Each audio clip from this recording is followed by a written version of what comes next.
पाहणार आहोत, वडिलांच्या मालमत्तेत विवाहित मुलीचा वाटा किती असतो याबद्दल आपण संपूर्ण माहिती पाहणार आहोत. फ्रेंड्स, व्हिडिओ पूर्ण बघा, लाईक, कमेंट, शेअर करा आणि सबस्क्राईब करायला अजिबात विसरू नका. तर चला पाहूया आपण मुलींचा वारसा हक्क कायदा. आता विवाहित मुलगी त्यांच्या वडिलांच्या मालमत्तेत कोणता हिस्सा मागू शकतात याबद्दल माननीय सर्वोच्च न्यायालयाच्या निकालानुसार वडिलांच्या वडिलोपार्जित संपत्तीमध्ये म्हणजेच ॲन्सेस्ट्रल प्रॉपर्टीमध्ये मुलीला तिच्या भावांसोबतच समान हक्क मिळतो.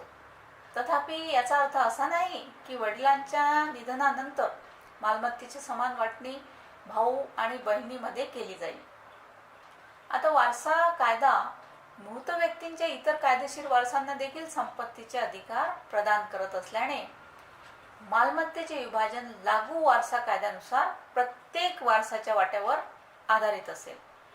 आता एका विवाहित मुलीचा तिच्या वडिलांच्या मालमत्तेत समान वाटा आहे याचा अर्थ असा होतो की तिचा भाऊ जो काही हिस्सा दावा करेल, जो काही तिच्या भावाला हिस्सा मिळेल, तिलाही तोच हिस्सा मिळेल.